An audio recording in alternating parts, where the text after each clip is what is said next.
Common Sense Buffs. What's up? What's up? What's up? Man, it is the Saturday live stream.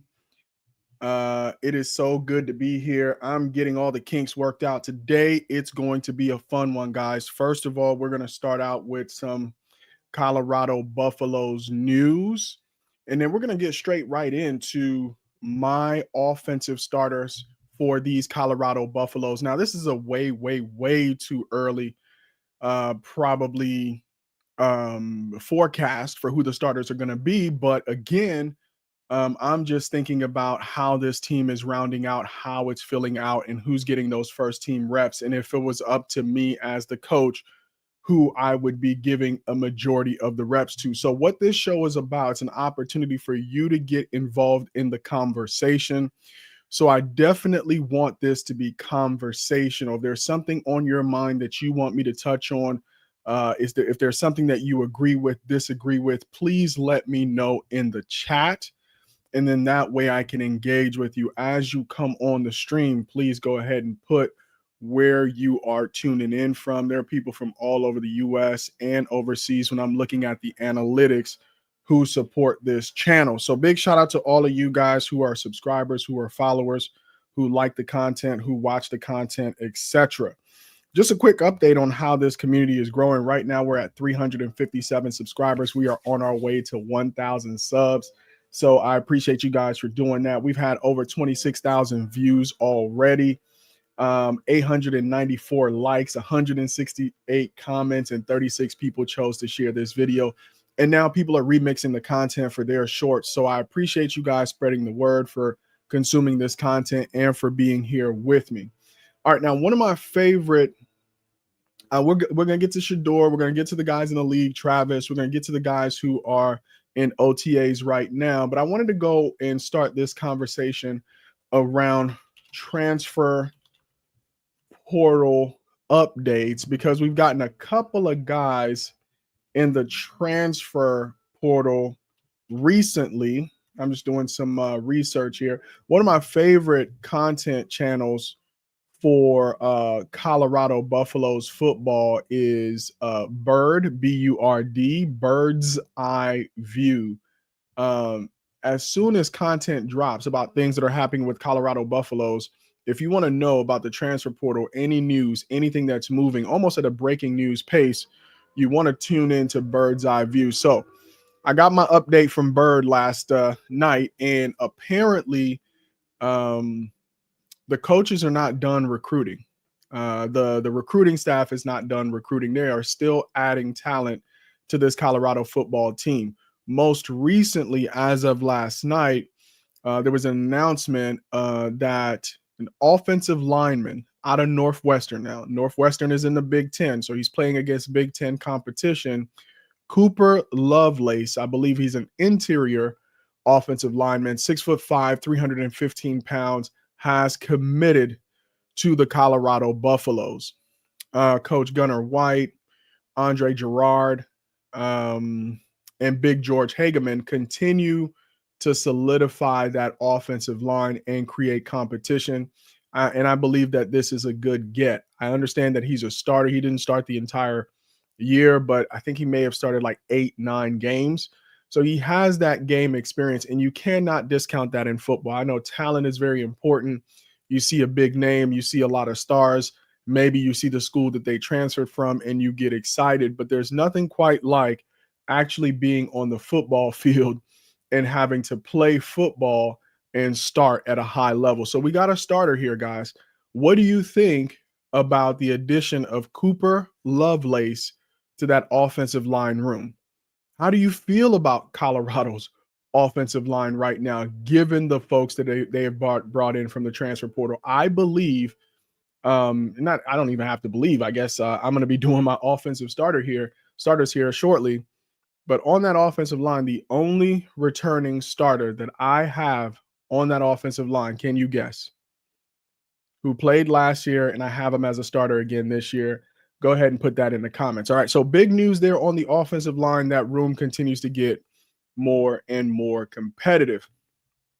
I know another room that I've kept my eye on closely, because although I believe right? I still think there is room to add one or two more pieces with what I described earlier, which is playing in that Power Four conference, having actual production at the Power Four level, and it's in the linebacker room. Now, this isn't quite a Power Four addition, but this is an addition nevertheless. So, 3-star North Alabama linebacker committed to Colorado football yesterday as well. So again, big shout out to Andre Hart. They see something in this young man that they're going to bring him over and add him to this linebacker room. His name is Sean Myers. I didn't get a chance to really look at how many games he played and what his stats are, but they're bringing in an experienced guy, a guy who I believe started at North Alabama, adding him to this linebacker room. Martavius French is a player. Reggie Hughes is a player. But I guess unlike some other positions where we have some big names that we can call out, that linebacker room, I think everybody is looking for them to prove themselves and for a star to emerge, just like we had a star emerge last year in Nakai Hill-Green. Of course, Levanta Bentley, with tons and tons of Power Four experience, was also a good player for us. But who's going to be the next Nakai Hill-Green out of that linebacker room? So who do you guys have? In the comments, let me know. Who are you excited about in that linebacker room? Do you share my desire for maybe another big name transfer to come in and really solidify that room? What are your thoughts on the Colorado Buffaloes linebackers? All right, next up, again, bird's eye view. Give that man a follow. I think this one came across 5 days ago, so earlier this week. Another cornerback added to the cornerback room. We know with Colton Hood's departure, there was going to be some competition, real competition for that cornerback position opposite DJ McKinney.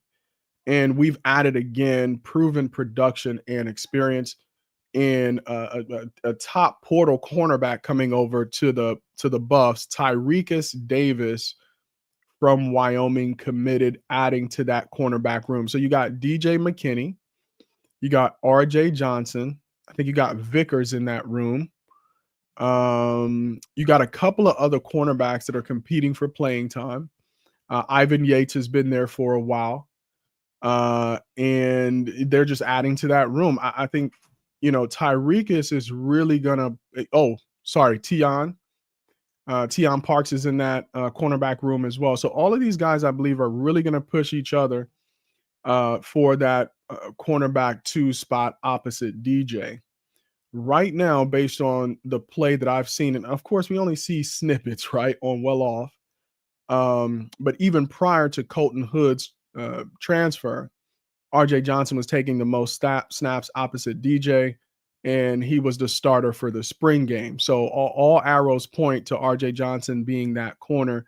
And of course, Coach Prime likes his big corners. I think Tyrekus Davis is a little bit smaller. He may be 5'9", 5'10", whereas I think RJ is like 6'1", 6'2", and then DJ McKinney might be in that same range as well. So, hey, young man, you got an opportunity to go out there and play on the biggest stage in college football, in my personal opinion. So why not go out there and earn a spot? Of course, we have Preston Hodge as that nickel corner. And maybe that's an opportunity for Tyrekus or Tion or somebody else to step in and really create some competition for that nickel spot. All right, we'll keep going with transfers here. O-line, another O-line transfer. I've heard a lot of talk on some of the other channels about this lineman being more of a developmental project, right? It's not about whether or not he's going to show up on day one and be competing for a starting spot. It's, can he move to Colorado? Can the Colorado football program develop him into a starter? He certainly has the frame. So I'm talking about none other than Walker Anderson, the UCLA offensive line transfer. Interior offensive line again, 6'8", 335 pounds. And yeah, again, Gunnar White is proving that if he needs bodies, he can go out and get bodies. I think the biggest thing now is that once you get those bodies, can you develop them into, strong backup players, 2s and 3s. that if somebody goes down can come into the game and you won't see a significant drop off. And then eventually over time, can you work that person into their full potential, which is potentially a starter on your team? So yeah, some excellent pickups there. I think if we go back a little bit further, things that we're excited about for 2026 with the Colorado Buffaloes recruiting, they got their first announcement for the 2026 class. 6'6", 250-pound, 4-star tight end, Gavin Mueller. I believe he's out of Illinois. Very, very highly recruited. I think LSU was in the running.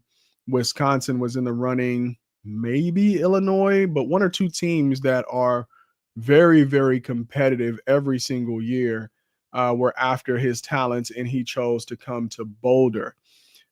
Big shout out to Coach Bert Bartoloni for his recruiting in that tight end room. It's almost like Pat Shurmur said after last year, and I guess I can go to 2023. And one of the things that I think probably hurt Shedeur a little bit in 2024 is that he did not have a safety blanket tight end. In 2023, I feel like Mikey, oh my gosh, why can't I think of Mikey's last name? If you guys remember Mikey's last name, please type it in the chat. But he had Mikey, who was a great safety blanket for him in 2023. And, although the record in 2023 was certainly not as good as the record in 2024, one of the areas where I think Shedeur benefited greatly in 2023 is having Mikey as his tight end option. Like I was saying, Pat Shurmur seems to have leaned completely in, and he's bringing in tight end 4 stars.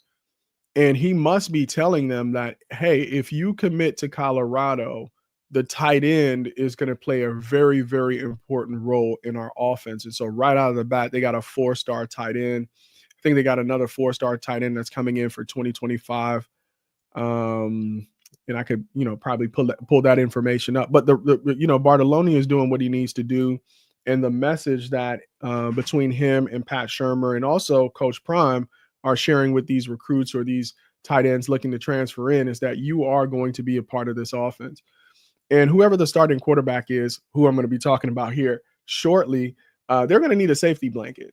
And Julian Juju Lewis, as he progresses in his career, needs to also feel as if they are going to recruit those tight end weapons for him so that he has people that he can check down to or throw the ball to down the field who are playmakers.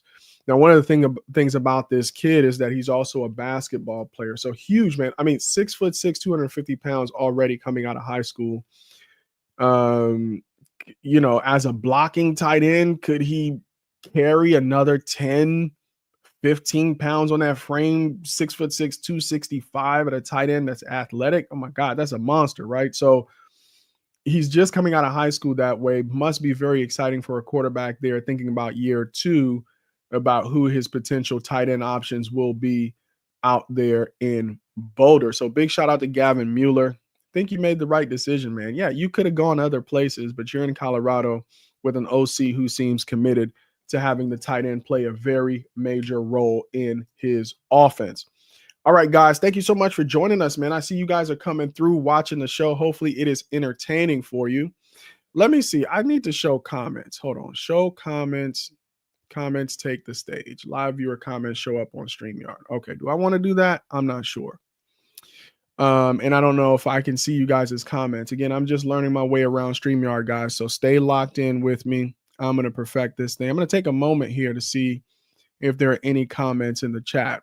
Or what do you feel about Pat Shurmur's use of the tight end in his offense in 2024 and potentially what it might look like in 2025? All right. Big shout out again to Bird's Eye View. If you're not following Bird, man, you need to lock in with him. He's going to keep you on top of what's happening with the Colorado Buffaloes. All right. Next, let's pivot to the NFL, which everybody is talking about, even people who are not NFL fans, is because, we got Colorado Buffaloes from the prime era now playing in the NFL. So the same amount of attention that those recruits players were getting when they were at Colorado has just followed them to the NFL. No story is more intriguing than the story of Shedeur Sanders, who fell to the 5th round in the draft and is now competing for a starting spot with the Cleveland Browns. What do you guys think about this Shedeur Sanders saga, right? What is your thought on why he fell in the draft? I'm trying to get a sense of what you guys' thoughts are about that situation. Anyway, it's behind him now, right? Wherever he was drafted doesn't really matter. What really matters now is he going to have a fair opportunity, given the way the NFL works, to demonstrate that, hey, one, you guys need to keep me around, right? Not really prop me up to trade me, because from all indications are he's working hard as if his goal is to start for Cleveland. It's not necessarily just to demonstrate that he's an NFL quarterback that they can trade off. I think it would be unwise for multiple reasons. One, the current quarterback situation in Cleveland is, it's not something that you can really say, hey, look, if we get rid of Shedeur via a trade, we're good, right? I think if they want to win this year, and sometimes in sports, that's a big question, right? You've seen situations because of the way the draft lottery works.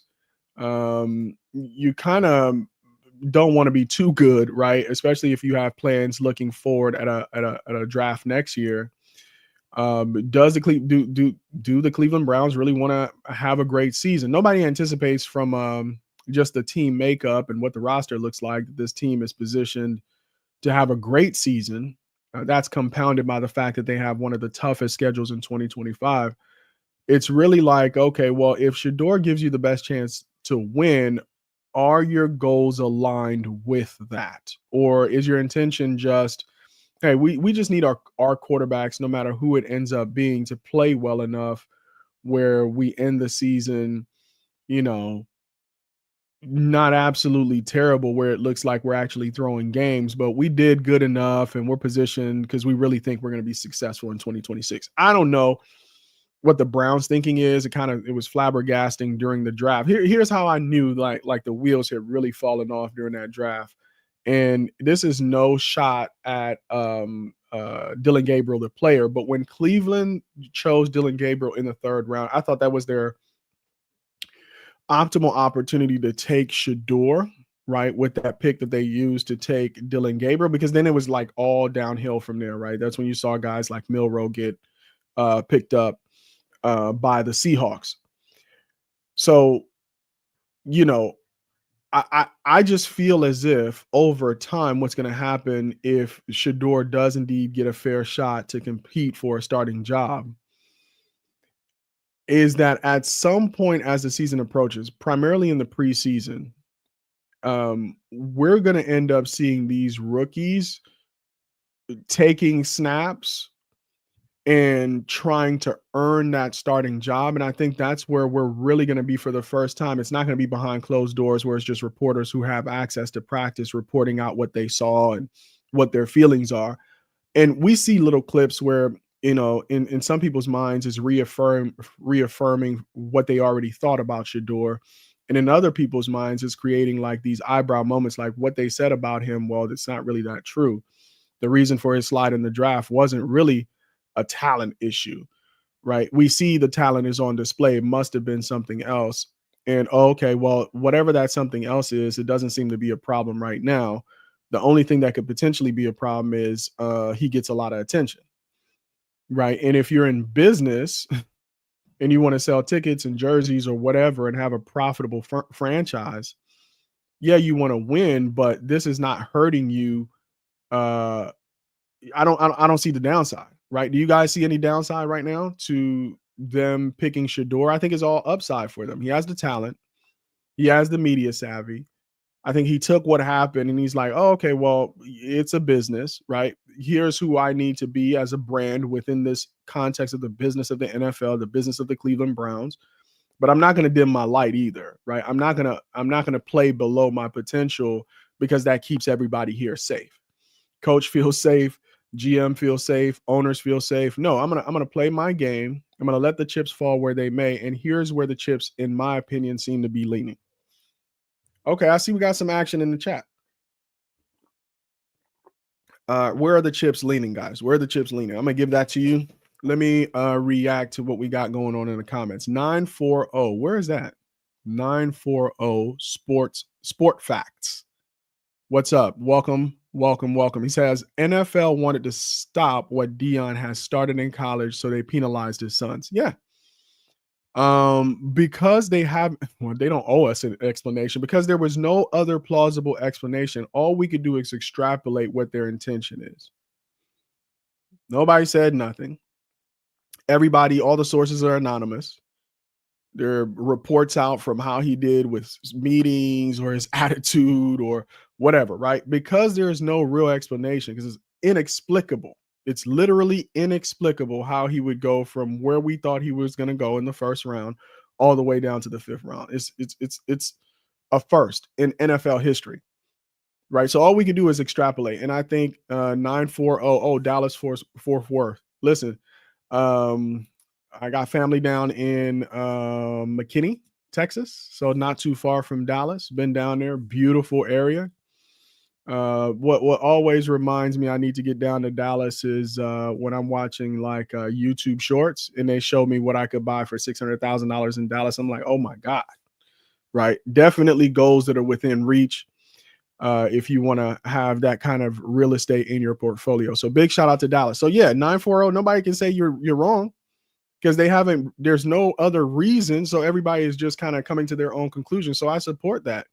A part of it could be they see the prime effect and the prime effect and Deion, they don't know what his plans are, right? Of course, he has an extension in college, so it kind of protects the NFL from the prime effect for a little bit. But the prime effect casts such a shadow that inadvertently they have created the prime effect in Shador, right? It's almost like, well, Prime can stay in college and really not say anything about the Cleveland Browns or about the NFL, which I don't think he's not going to say anything during the season. I expect there are going to be multiple moments during the season where in press conferences or media appearances, he's going to make a comment or two that people are going to pick up and run with and write articles about, right? There's no real way to predict what that's going to be or avoid it. But the same shadow that Prime casts has now essentially been transferred to Shador. I mean, do you know a world in which prior to the draft, people were going to be talking about Brown's rookie camp? I mean, if you believe that people were going to be talking about the Cleveland Browns rookie camp in May, nobody would have guessed that. But again, that's the prime effect that they were trying to stop, like 940 is saying, and they ended up creating in Shador because everybody's interested, right? College football fans, NFL fans, baseball fans, hockey fans, everybody's watching the Cleveland Browns. Right. So you watch your local, whatever, ESPN or what, and then you turn onto all of the Browns podcast. I had never even known that there was an ESPN Cleveland. There was an Ultimate Cleveland. I know all these people. They're becoming influencers in the football world because they cover the Browns and because Shador is there. Right. Okay. JR Boxing, my guy. Listen, I know you made it when certain people show up to your party. Right. To know that I have JR Boxing watching shows me I'm doing something right, that I made it. Big shout out to JR Boxing. One of the guys that I listen to, I appreciate, love his perspective, just love his approach to talking about this football team and just a game of football, period. So keep going. I appreciate you, my brother. Appreciate you. All right. So JR Boxing says it's no way 32 teams show up for the CU showcase, and then a month later, there are reports of character issues. Listen, that's the foulest thing, right? Accusation that you cannot refute. What is character issues? I mean, can you point to a specific, like, if you're going to accuse me of something, like, where's the proof? Where's the evidence? But when you say something anonymously and you just say, you just make a blanket statement like, oh, there are reports of character issues. What does that even mean? So again, I agree, right? Because there is no other explanation these like what seemed to be manufactured character issues was a poor excuse that didn't even hold water. Because when you see how he conducted himself, despite what was being said about him, despite him watching himself slide down the board with the entire world watched him. So you saw him in real time reacting to his life taking a different direction than expected. I don't know what would be the equivalent in your life would be. Maybe you ever had a job interview or a promotion or a promotion. Let's say it's a promotion and you were up for a promotion. On paper, it looked great. Sales numbers for 8 consecutive quarters, excellent, right? Despite what territory they gave you, territory I'm using, I'm a sales guy, so territory I'm using like in terms of quality of your offensive line. So your sales territory is maybe bottom 10% in the company. That's where they put you. Maybe your run game is like your IT, right? You don't have the best tools. You didn't have a run game, and still you're up for this promotion. So you show up, dog, suit on, you talk to your wife, baby, hey, look, listen, soon as I get this promotion, I'm gonna retire you, girl. You done working. You go to your mom. Hey, listen, huh? It's Goldman Sachs, baby. It's Wall Street, right? It's the cream of the crop. I'm number one, right? I get this deal. I'm making $750,000 base, with another 1.5, 1.7 in bonuses available to me. So you show up, right? Everybody's watching. Mama, daddy, everybody, the whole world in front of the company. CEO gets up on stage, starts calling the names of people who are going to get a promotion. And your name doesn't get called. And everybody in the entire auditorium is like, what is going on? And you have to sit there with a camera in your face. If you had character issues, if there was ever a time the body language was going to betray you, it was going to be on during that situation. So, and that's not even a fraction of what he was going through. Because you have to understand that only the auditorium or maybe only your company and your family would have seen that. The whole world saw that happen to him. Crazy. And if there was ever a time to have a grudge or character issues come out or not be able to handle yourself in the media or not take the right approach or not being focused on the right things, they would have shown up then. But they didn't. And guess what? They're not going to ever, even when he's successful and he's going to have an opportunity to rub it in everybody's face. It's not going to happen because there's nowhere in his even, for example, take Colorado State. Talking greasy. Coach talking greasy. Players talking greasy. Because the first game was a classic, right? One of the best football games I've watched, period. And this is when they were playing at like 10 o'clock at night. You had to stay up until 2 o'clock to finish that game, right? It was something crazy like that. And so they play them in 2023. They come into 2024. The opponents are talking crazy to them. Now, this is player to player. We're not even talking about organization, right? Player to player, where you're on the field and you can actually do something that is out of character to somebody, especially after you beat them and they've been talking crazy. You could do it to them in game. You could taunt them. You could whatever, right? None of that came out except what he said at when the other quarterback tried to come up to him and shake his hand. He's like, you talking crazy? I'm not going to shake your hand though. Right. So I think there may be a little bit of, I'm not going to shake your hand though. I'm not going to be out here in the media bashing you. I'm not going to lose myself, but I don't think you're going to come back around and try to be cool though. That's the one thing I could respect, right? I think that is a demonstration of character because I'm not going to be fake with you though. So some people might be like, oh, that's poor sportsmanship. No, that's actually really real character because it's like, you didn't apologize to me though. You didn't say I was wrong or whatever and try to reconcile before approaching me. You just want to say whatever you got to say, lose on the field, and then come back and be like, oh, everything's cool. That's not how it works. All right. 940 Sports Fact says NFL loves marketing. So Shedeur will get his opportunity. Not only that, he is going to be a great quarterback. All right. So I like that. NFL does love marketing. It is a business. And I think it's a two-way street. Understanding that the NFL loves marketing means the NFL is producing a product, right? You really can't have marketing unless you have a good product, right? So the question now becomes, how does Shedeur's brand fit within the NFL product, right? So I think that's where having Prime as your dad and having the marketing machine that is around Shedeur and understanding the NFL and what the NFL is hoping to accomplish, it's like a job as well. I hate to keep doing this, but I describe this as you working for a company. The company has its clear objectives, right? Company has its own culture. It has what it wants, its goals, its desires. You also, apart from the company, you're going to have your goals, your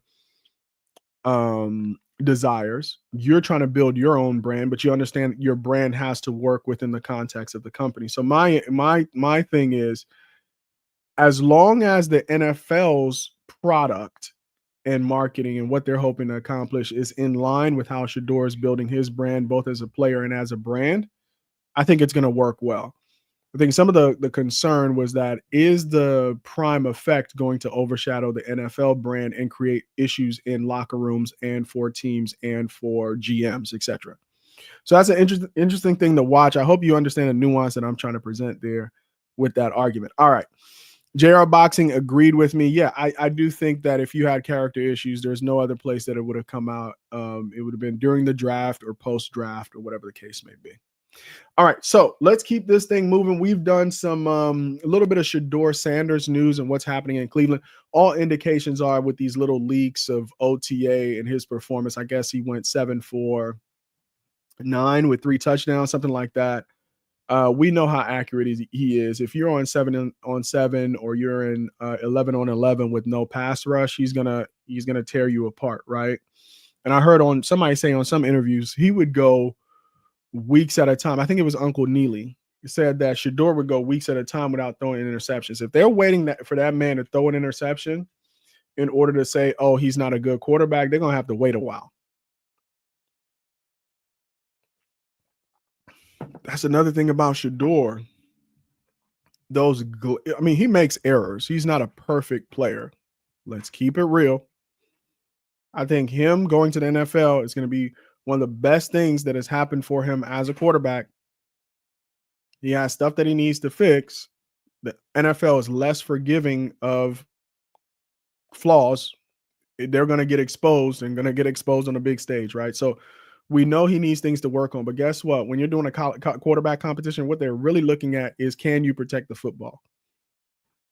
Right? Because I don't think Kevin Stefanski is going to ask any one of these quarterbacks to open up his entire playbook and call every single play in the playbook. I think they're going to be very, very conservative. They got 2 great running backs. They have an excellent tight end. They have 1 outside receiving threat in Judy. In my personal opinion, the Browns would be served well to keep it limited and just do a few things really, really well, run the ball well, get first downs. When the opportunities present themselves, go for the big play to Judy over the top with a little bit of play action, get the ball to the running back, Sampson and Judkins, and just play old school Cleveland Browns football. Balance attack of run and pass. And the passing opportunity should give the quarterback an opportunity to get the ball out quickly. Keep it simple, right? I think if the Cleveland Browns could do that, and they can do that year in and year out, Flacco's probably going to end up starting the season, but I think Shedeur is going to be a shoo-in to come in and just be able to get his legs under him in the NFL with a playbook that doesn't ask him to go out and win every game, that he was like how he was asked to win every single game at Colorado, because there was no run game and the line was not very good. In the NFL, they'll just ask him, I think, hopefully, when he does get his opportunity to play, to just play within a system that allows him to be successful. Right. And so in camp, if the media or his detractors or people who are trying to justify why he went in the first round, one of the things that they're going to probably be looking for is he throwing interceptions? And the thing about Shedeur is that man does not throw interceptions. So I don't think that's going to end up being a knock on him. I think what I'm most interested to see is when the pass rush is applied, whether or not he's getting the ball out quickly. And if there's nobody open, is he getting the ball out of bounds? Is he throwing the ball away? I think Shedeur has a tendency to want to make a big play, which forces him to hold the ball a little bit longer sometimes, but I think they're going to work on that with him in the NFL. If he can do that, he's going to be very, very successful in year one whenever he sees the field. All right, let's go around the league and let's get to these starters, man. All right, so let me get my roster stuff going up here because we're definitely going to be looking at a roster. All right, my roster is janky. If you got any graphic designers out there who can help me with my graphic design game, holla at your boy. Otherwise, I'm going to just go to Fiverr and pay somebody a couple bucks to work on my graphics game. All right. So this is a startup, guys. So I hope you will work with me as I go through my startup phase. All right. Let's see. Do we have any other comments? Robert Woolcock says, just want CU bigger, stronger, faster, SCO buffs. All right. I love that. And I think that's what this transfer portal class is giving to Coach Prime and the Colorado Buffaloes. I think they will be bigger. I think they will be stronger, and I think they will be faster. And I think the stronger part was evident in his hire of Coach Swayze.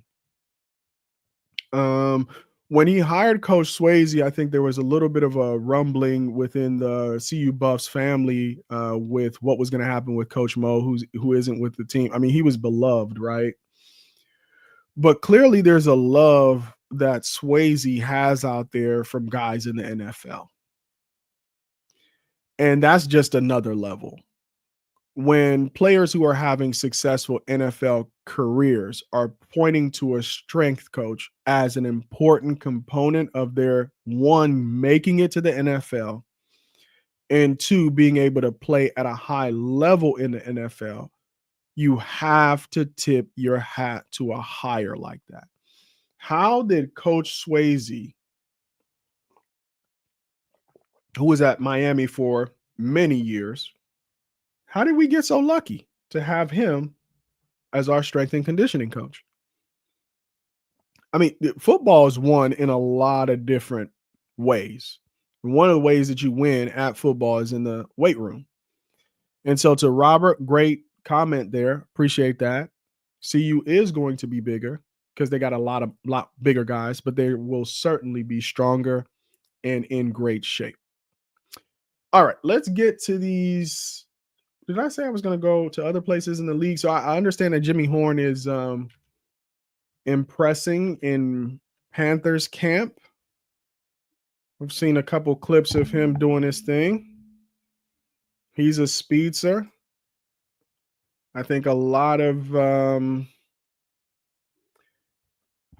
people will be pleasantly, maybe not surprised, but they will have a lot of fun watching Jimmy Horn for the Panthers. All right. I'm sharing my screen, guys. Okay, yeah, it is. Oh my gosh, that doesn't look like a lot of fun to look at. All right. So we won't share screens because it's just not going to work. So you guys will just have to work with me here. This is going to be more a conversation than a visual, but we're going to get into my starters.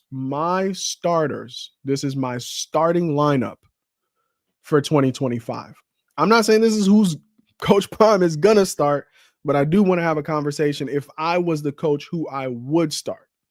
Now, I want to start at the quarterback position. Obviously, we know we have a quarterback battle going on between Julian Juju Lewis and Caden Salter. Before I start talking about who my pick is, I would love to also hear who your pick is for starting quarterback in the comments. All right. Who is your starting quarterback? Because my starting quarterback is none other than Caden Salter.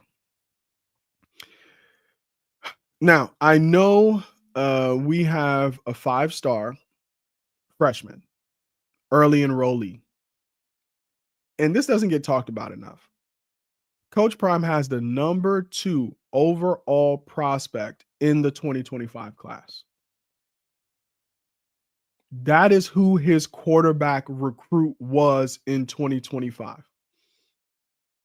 5 stars, number 2 overall prospect in 2025. That is who Julian Juju Lewis is. Now, couple of knocks on Juju.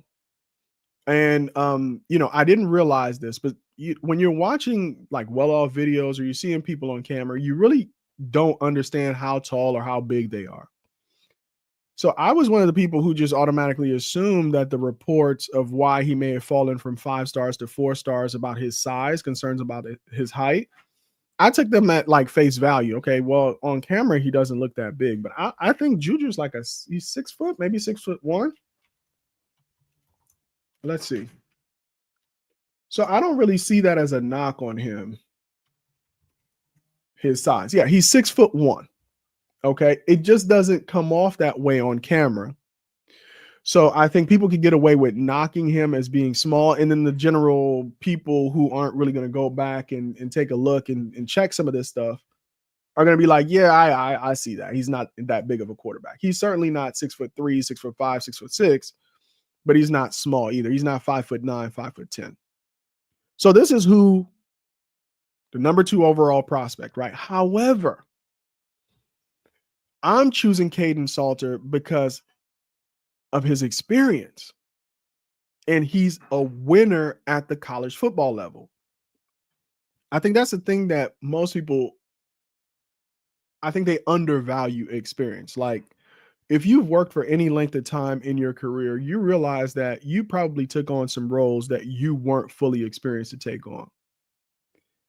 And like that drowning feeling, right? Where you feel overwhelmed, you feel underprepared, and everything that is, feels as if you're never actually going to be able to get up to speed. That's a lot of times what it feels like for first year quarterbacks. Yeah, you can play the game. Nobody has any doubts. Yeah, you're intelligent. Yeah, you're smart. Yeah, you're a fast learner. But there's something about the familiarity that comes from experience that allows you to be creative. So when you first start a job, you have to be very, very step by step. You need to be very process oriented, right? And football is a game of flow. There are a lot of skill. There's a lot of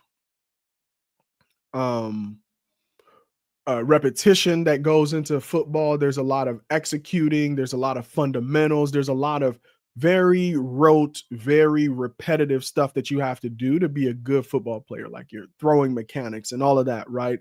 There's just some stuff that comes that creates success in football from just being very, very good at the technical things. But what experience provides you over time is the ability to take your technical skill and become creative.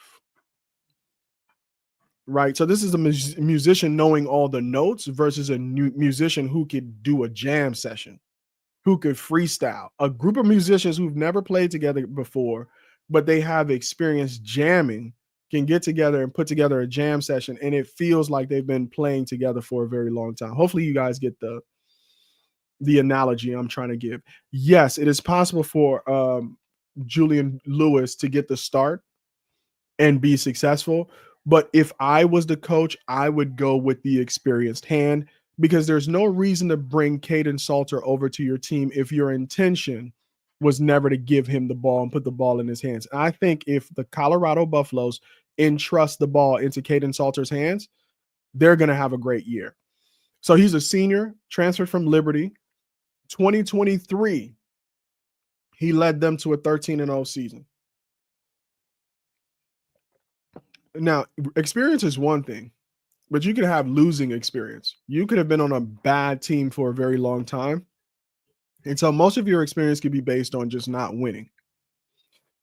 But Kaidon Salter's experience is based on winning.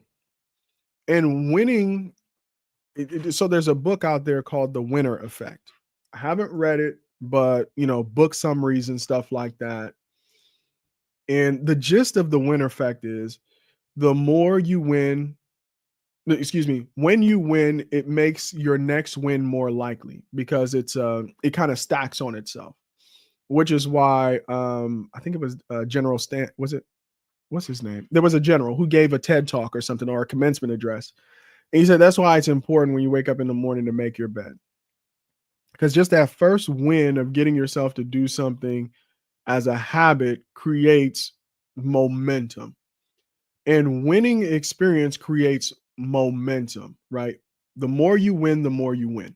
And that's why I really like Kaidon Salter. And I like the way he plays the quarterback position because he's a true dual threat quarterback. Shedeur was a great pocket passer, extremely accurate, could read a defense, react. And of course, he was tough. He protected the ball, so he didn't throw a bunch of interceptions. He didn't fumble the ball a lot, although he was hit a lot. He would, scramble when necessary. And occasionally Pat Shurmur in the red zone would draw up designed runs for Shedeur. But I think what Kaidon really presents is somebody who could both hurt you with his arm and his legs, and is probably in a Pat Shurmur offense going to have quite a few design runs in the playbook that helps the defense to play honest. We're going to get back to the running back room. But just by virtue of the fact that you have a quarterback who can run the ball keeps the defense more honest, even with you not having a per se great running attack from the running back position. We'll talk about running back starters here in a second, but hopefully you guys understand what I'm trying to say. So in a quarterback who can both throw the ball and run the ball, you're going to keep the defense honest. In 2024, he threw for 2,800 yards, 27 touchdowns, and only had 6 interceptions. So he did a good job protecting the ball as well. But here's what I really like. He rushed for 781 yards and 12 touchdowns. So Kaidon Salter, as a quarterback for Liberty, had more rushing yards, I believe, call me out on this if I'm wrong, than the entire Colorado Buffaloes team. And he did that as a quarterback. So for those reasons, Kaidon Salter is my starter. Now, I understand the balancing act that the Colorado Buffaloes also have to do with a 5-star sitting on the bench is how do you create a situation where him not starting creates the right environment for him to be a better player, right? Because we exist in the transfer portal era. And I think Jordan Seaton is a retention story, right? 5-star, top offensive lineman in his class, played his first year. Imagine if Jordan Seaton doesn't play in year 1. Is Jordan Seaton still a Colorado Buffalo in year 2? So this is something that I think we need to watch closely about how, although Salter is the starter, Julian is positioned to become a better player. And if in the process of becoming a better player necessitates him taking some game snaps, how does Coach Shurmur manage that 2-quarterback room?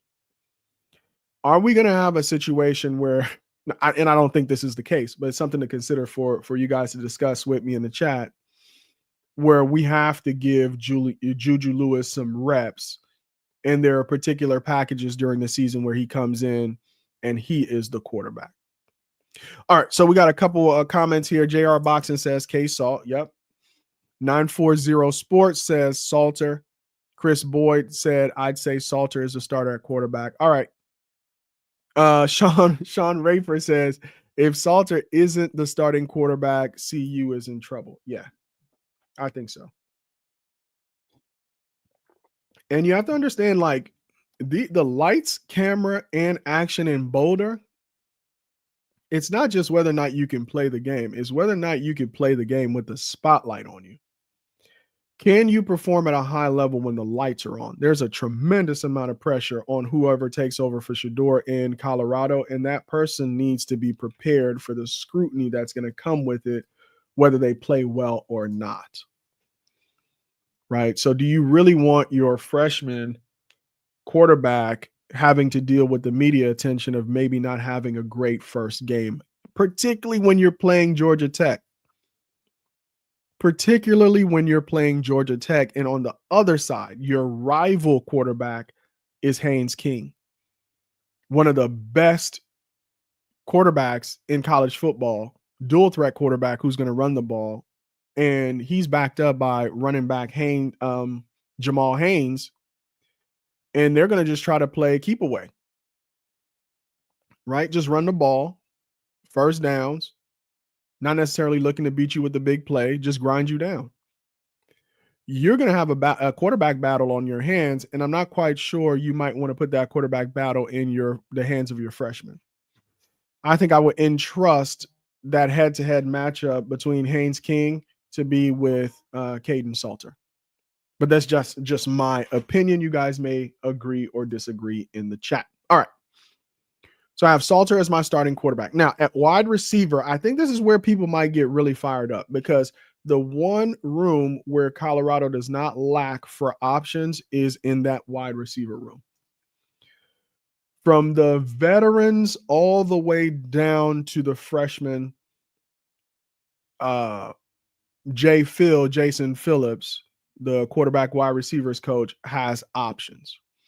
And you don't get a quarterback like Juju Lewis to stay unless you not only have options for him to throw to this year, but the options that you're lining up for him to throw to when he is going to be the undisputed starter. So here are my starters for the Colorado Buffaloes at wide receiver. Should I do wide receiver first, or should I do running backs?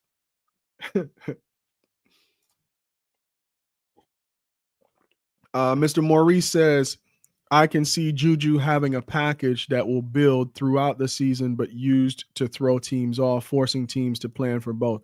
I can see that.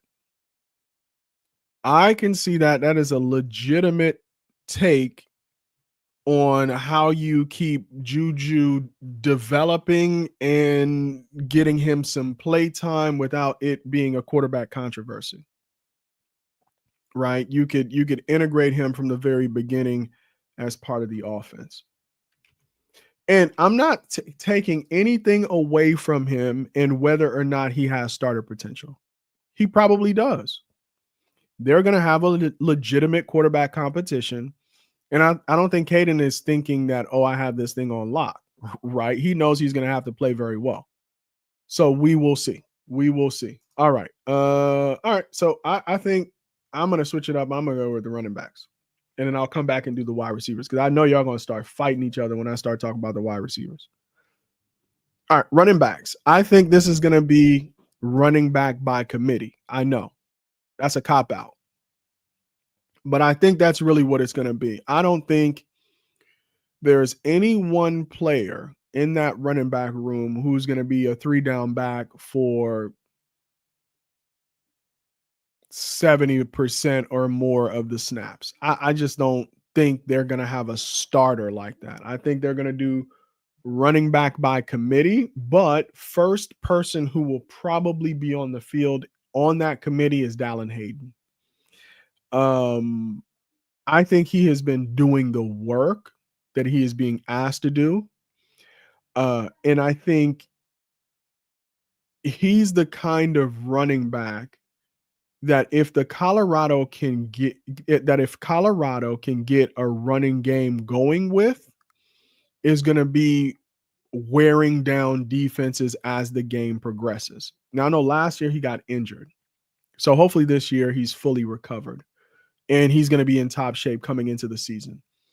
But I think in terms of reliability, somebody you could reliably hand the ball off to, I think Dallan Hayden is your guy.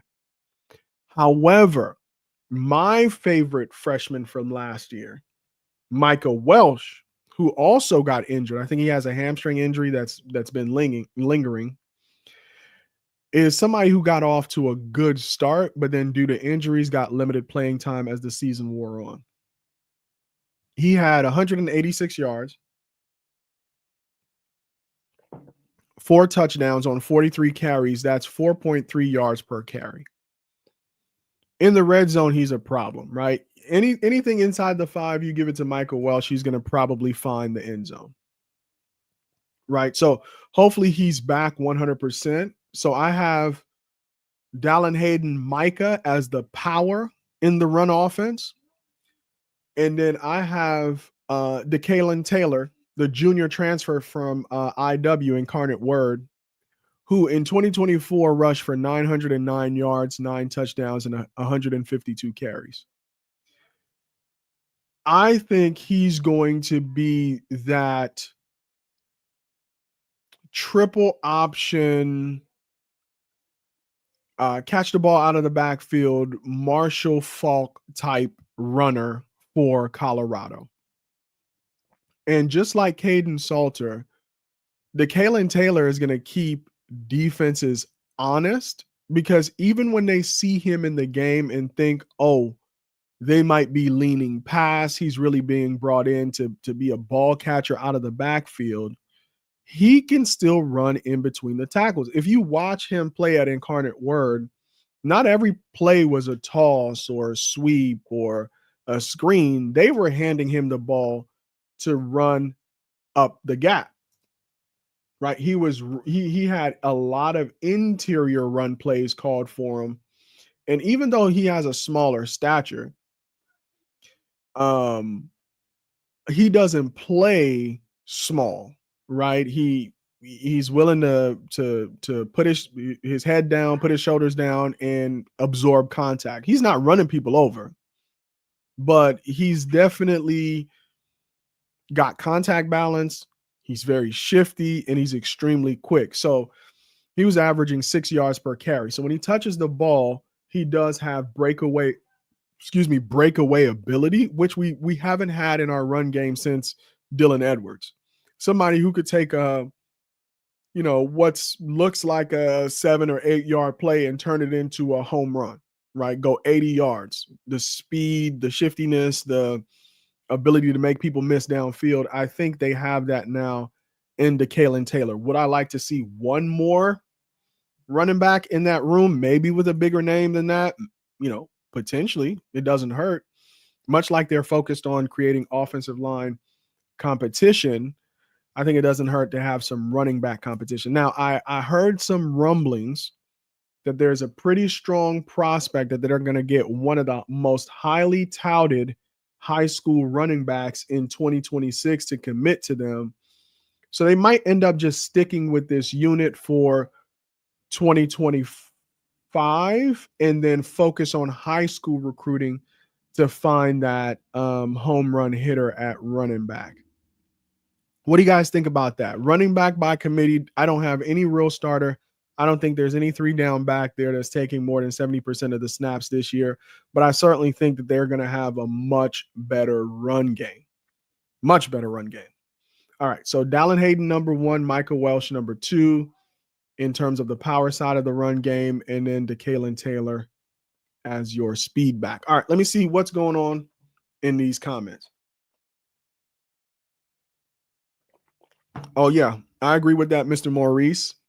Marshall Faulk certainly did say that nowadays guys are not being asked to be the RB1 in the traditional sense. Mr. Maurice also, again, Hayden based off experience and how he might be behind a better offensive line. Yep, I agree on your take with Welsh, but the new guy has dynamic speed and home run potential. All right, you took the words right out of my mouth. Adam Banks says CU needs to add one more back. Okay, that's what I just said. I also like Charlie. Yeah, everybody loves Charlie. Everybody loves Charlie. And I think, if Charlie gets an opportunity to get in the game, he's going to make some plays. I'd hand the ball off to Charlie. I just wouldn't necessarily start him. He's not the fastest or strongest, but I think he is good at pass protection and knows the playbook. Yeah, for sure. For sure. All right. Let me see. What else we got here? Do I think they will allow IA back onto the team? I mean, I guess it all depends on I don't know. If Coach Prime thinks, in which he must have thought, that IA was an asset, he wouldn't have recruited him. So obviously they liked him. I don't think they were expecting him to leave, but I also don't think that he isn't his production couldn't be replaced by the guys already on the team. And I think that's what would make it hard to bring him back, given that the rest of the guys in the room probably feel the same, which is we could replace his productivity. You really don't need to bring him back. Why? Because if you bring him back, I'm going to have to share carries with him. So I think if Prime is sitting down with Coach Falk and they're having a discussion about bringing IA back, the question is really, do you think the cultural disruption of bringing a guy back who left the team just because we feel he's going to provide some production, is the potential cultural disruption justified? And I don't think in the case of IA it is. And I think Coach Falk would probably reply, hey, I could make up his production with running back by committee between Hayden, Welsh, and DeKalen Taylor. That's just my opinion. What do you guys think about that take? Let me know. All right. Yo, Sean, Adam Banks is not having it. He said he's out and it's over with. You should have never left if you wanted to be in Colorado. I get it. Mr. Maurice, and then we'll jump into these wide receivers. I know you guys are excited about hearing about these wide receiving starters. It says, with Salter probably starting, I think we're good because of the read option. Yes, I think we will see a lot of read option. If Juju is the starting quarterback, we'll need another running back because of a more traditional running game. Yeah, Prime is not running Juju. They're going to try to keep that man in the pocket and protect him and not let him get hit that much. Coach Prime likes for his seniors to start. Salter will be our QB. All right. Warn the people. 441. Welcome to the chat, man. I appreciate how active you guys are in the chat.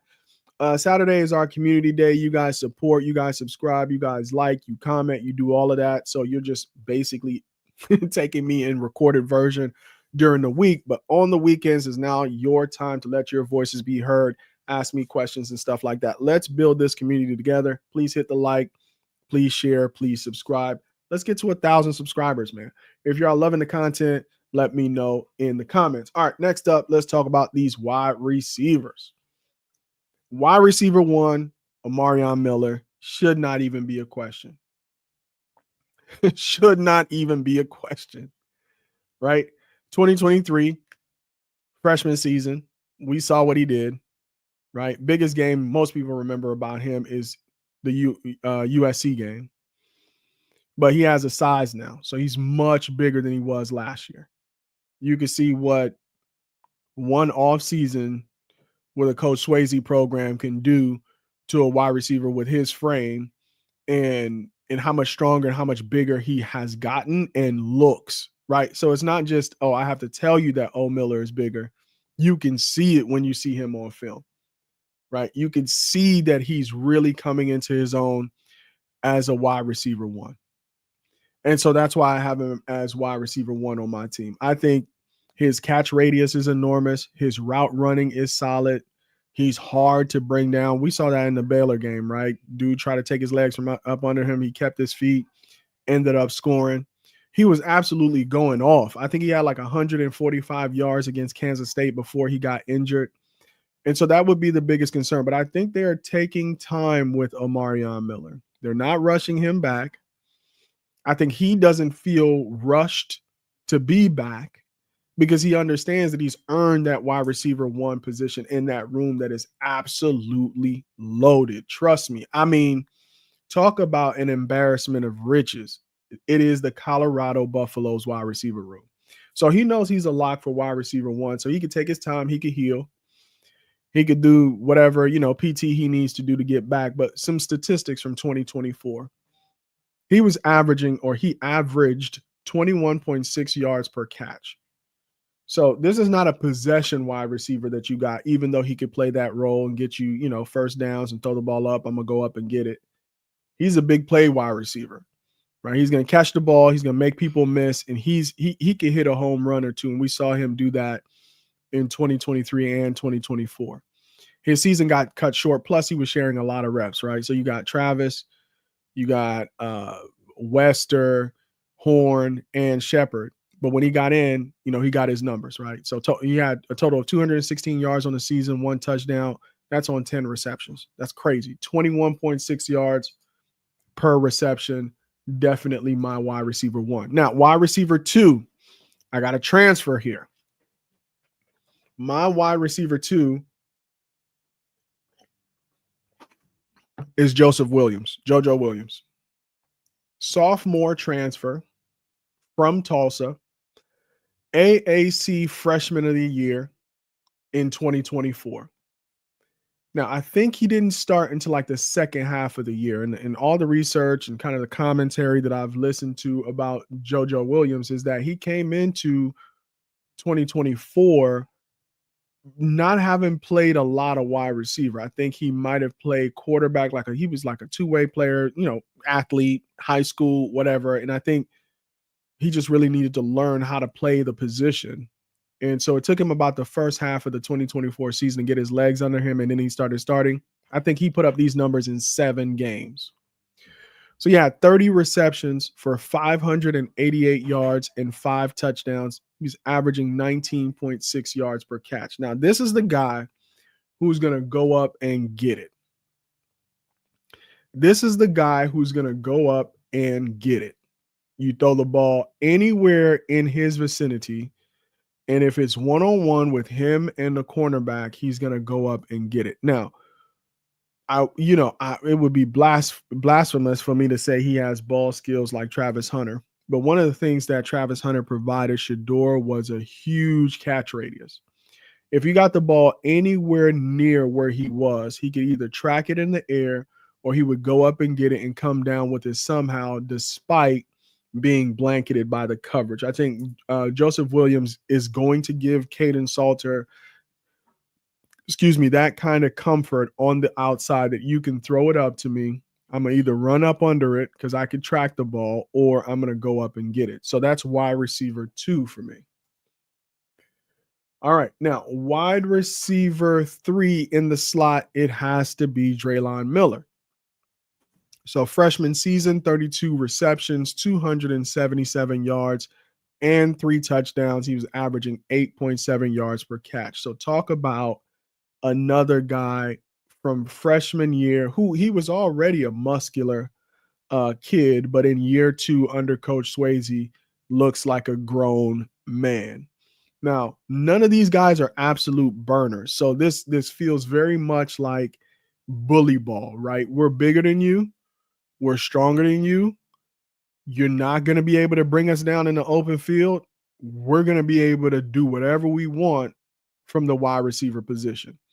Draylon Miller, I believe, is also going to be a threat in the running game, in that triple option game, in motion, in reverses, etc. Watch out for Draylon Miller to really make a case to be a first-team Big 12 player this season. He is my slot receiver for the Colorado Buffaloes. All right. Now, what I think we're going to see differently in 2025 that we didn't really have in 2024 is tight end play. Bringing in Zach Atkins as your starting tight end. gives Caden Salter another safety blanket. I know we talked about this, and when I was talking about recruiting and the fact that the difference that you saw in 2023 and 2024 for Shedeur is he had a safety blanket in Mikey that he did not have in Savell Smalls in 2024. He now, Caden Salter is going to have that in Zach Atkins, and that's who I expect to start. And I expect to see tight ends on the field a lot. I expect to see this core set of wide receivers, Miller, Williams, and Miller, the Miller brothers and Williams, right? And then you'll see Zach Atkins on the field. Or if you're taking one of those wide receivers off the field, you're not necessarily bringing in another wide receiver. You're probably bringing in a second tight end. I expect that's the only way you're getting 4-star high school tight ends to commit to the Colorado Buffaloes. And I know I'm about to say something that's going to sound a little bit crazy. I know. So I'm just letting you guys know I know what I'm about to say is going to sound crazy. But the offense I would like to see Pat Shurmur call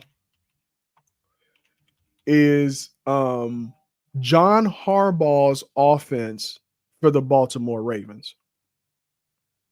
Okay.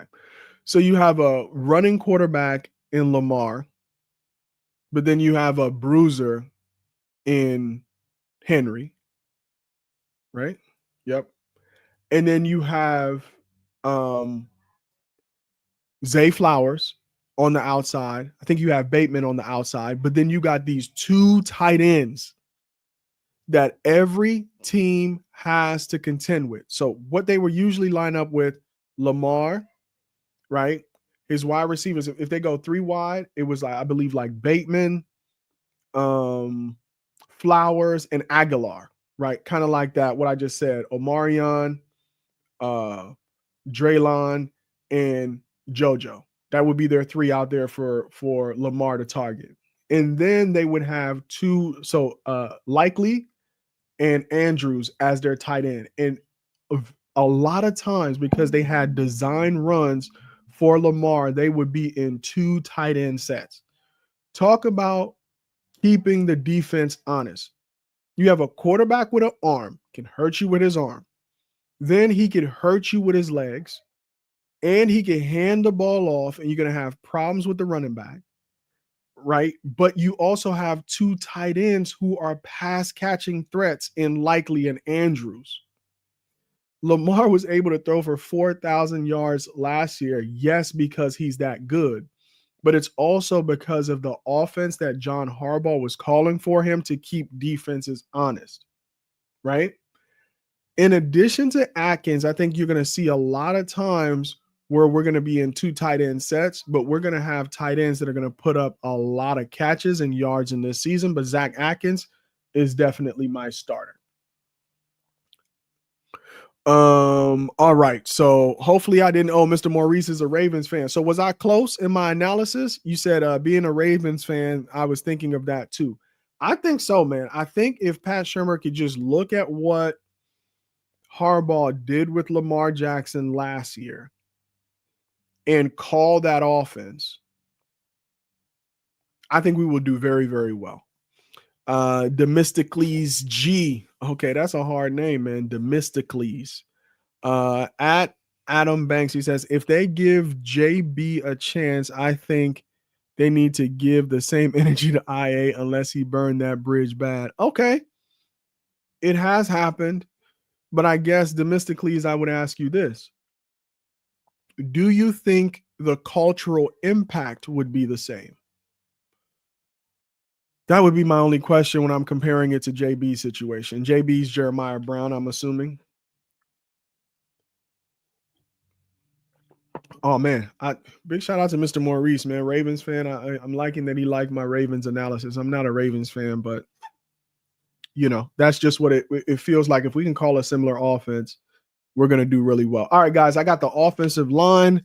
And then any of your other comments, and then we'll kick it. We'll talk about what else we want to talk about, and then we'll be back next Saturday for another live session. Be on the lookout for more videos during the week. I'll probably drop like 2 videos during the week, and then we'll do a live on the weekend. All right, offensive line.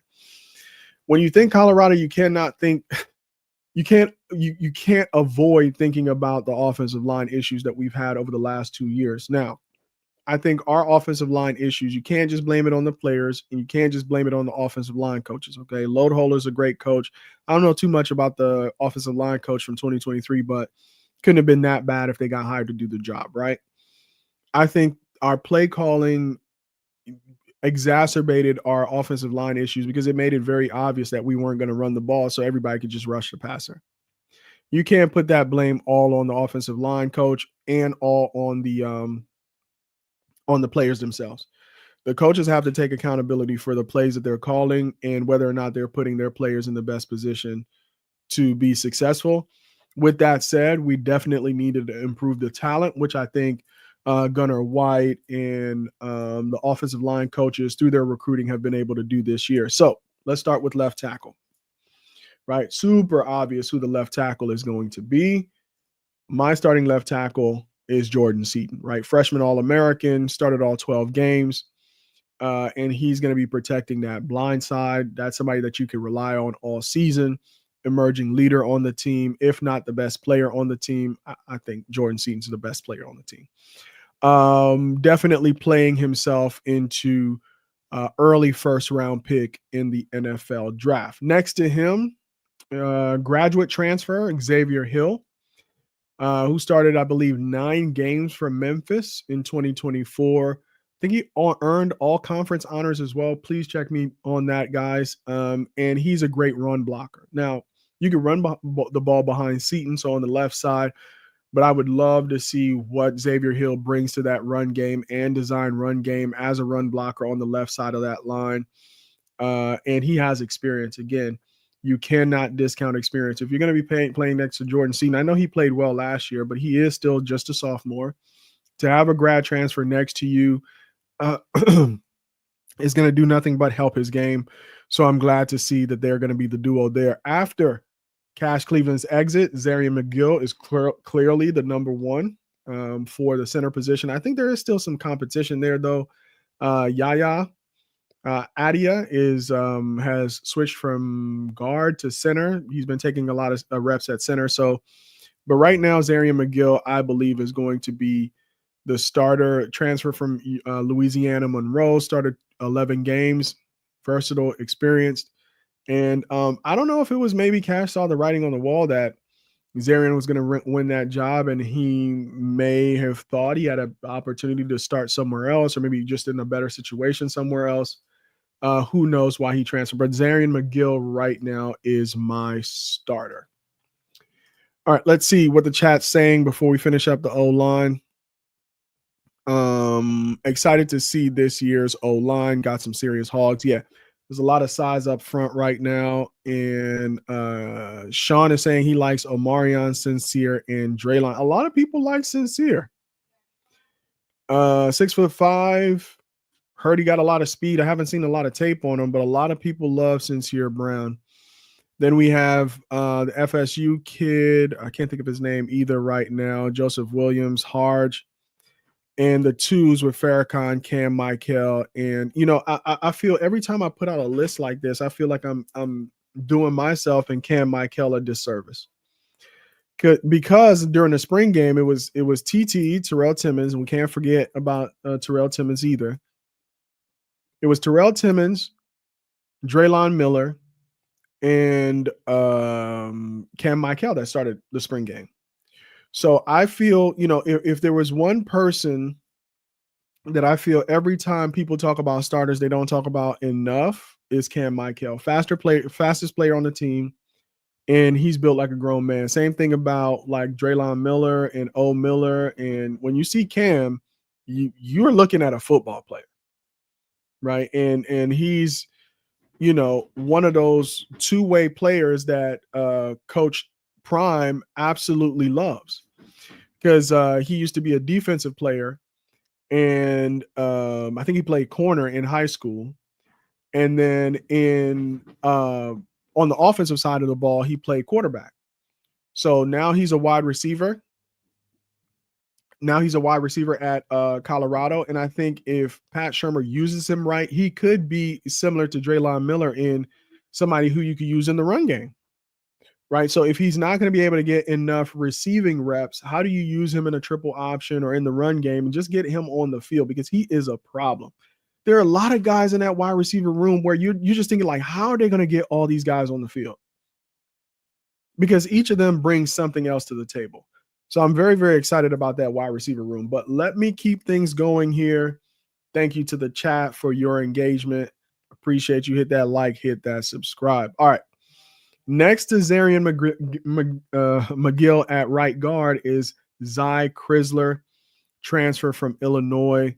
I mean, I think he started over 30 games, multiple Big Ten honors. So he's played football at the highest level. He's going to be on the right side. And I understand he's both a run blocker and an excellent pass blocker as well. So as it's shaping up, man, I think this offensive line is a huge upgrade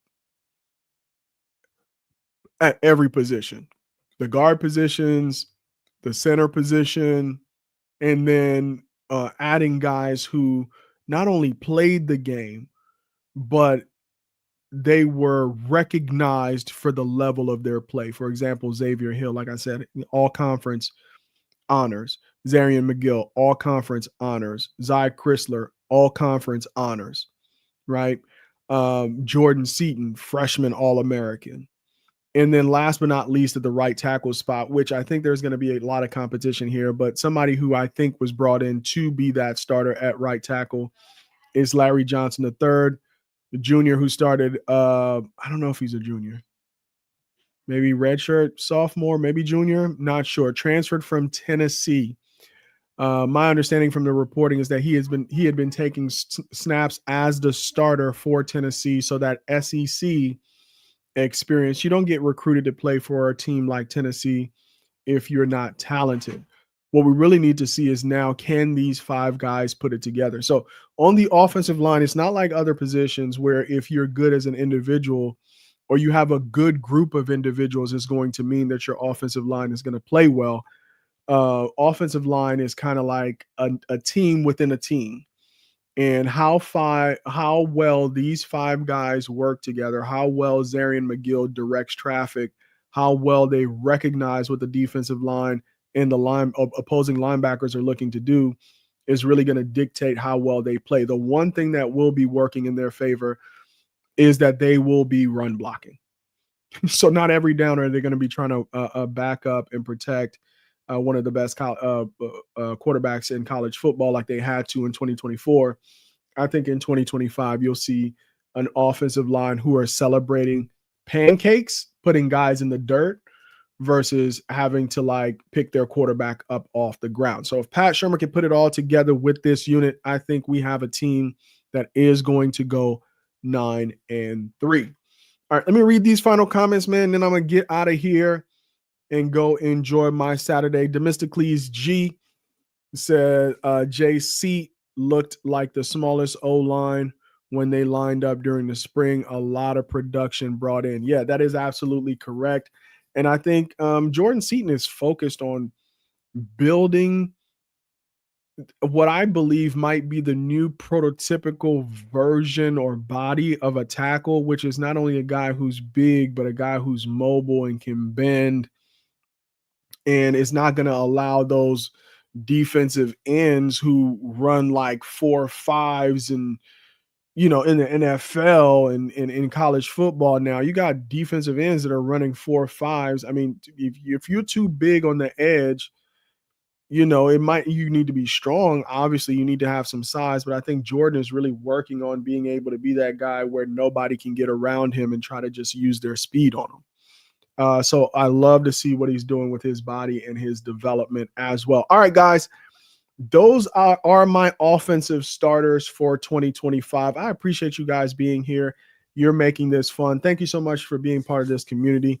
Like I said, on Saturdays, I'm probably going to aim for Saturday at 1 o'clock. We're going to be doing these live sessions where you can talk to me, you can talk to each other, and we could just have fun together. All right, so Coach Prime has assembled a roster blending experienced transfers and talented high school recruits.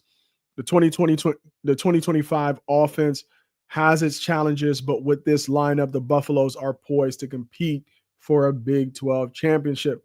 All right, y'all. Thank you so much for joining me again. Until next time, peace.